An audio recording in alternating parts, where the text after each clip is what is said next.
Bonjour, je suis Laura et aujourd'hui je vais vous lire le 7e chapitre de Tu es un initié de Serge Marjolais.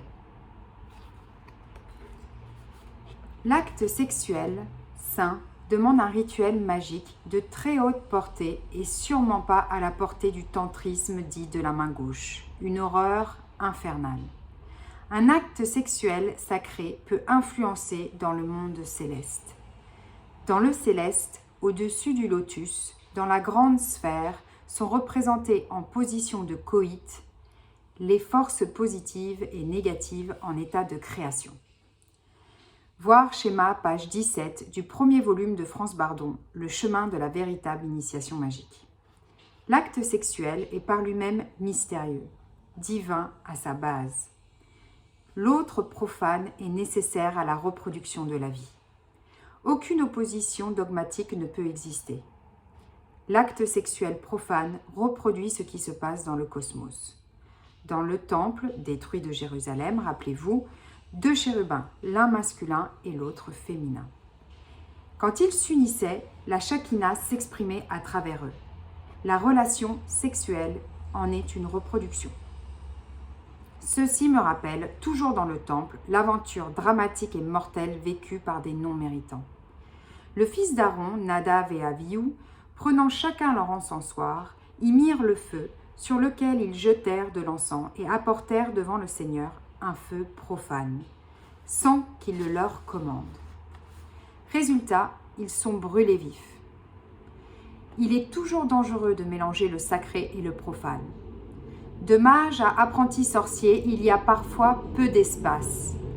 La transgression, même de bonne foi, peut être facile et non perçue.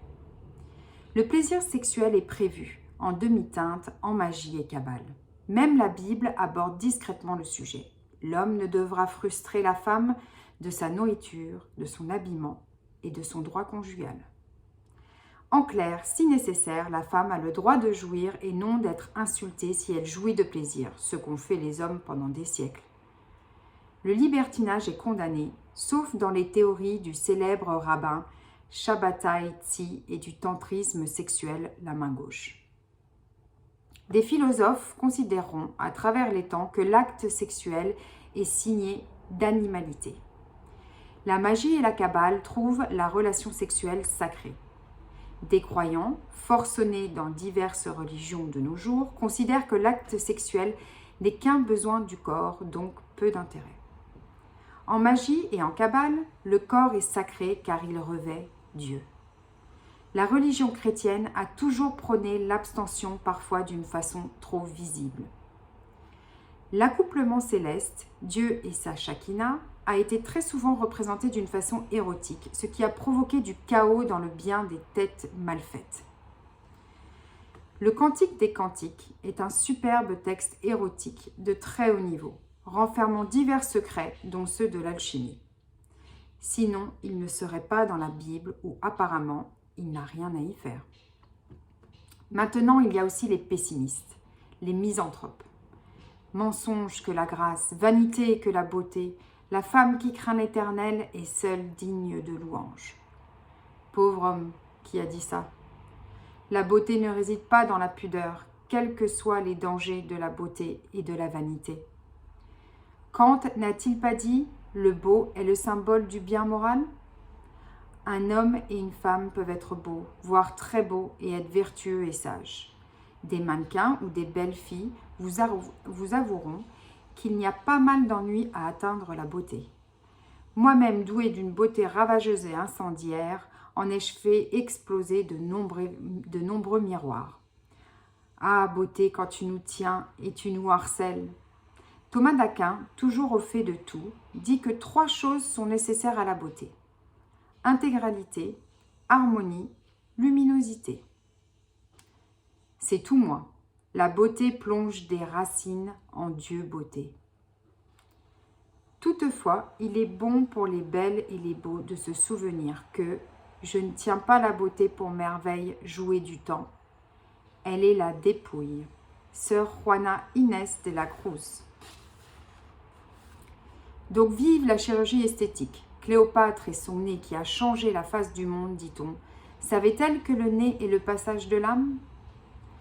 L'homme qui a l'âme dans son nez. Isaïe 2, 22. Le nez, comme l'oreille, est associé au monde de la création, le monde supérieur. À cette oreille, l'organe de l'écoute. L'écoute est le premier pas vers la sagesse et aussi vers les améliorations, si vous savez écouter les conseils et les reproches. Pour l'écoute, vous parvenez à équilibrer vos actes, à examiner vos pensées, vos paroles et vos actions en toute objectivité. Kabbalistiquement, cela donne en chiffres, je vous évite les explications, 63 est égal le nez lié à votre âme et 64 l'oreille, l'audition. Cette audition, à votre portée, vous incite à écouter les lois divines et à les accepter. 65 Adonai, résultat de votre engagement. En chemin, n'oubliez pas l'humilité, que j'oublie trop souvent. Elle est le chemin royal de la sanctification et de l'octroi des pouvoirs accordés par divine providence. Stupeur, je n'ai pas encore répondu à la question. Jésus était-il juif? Je vous remercie et je vous souhaite une bonne journée.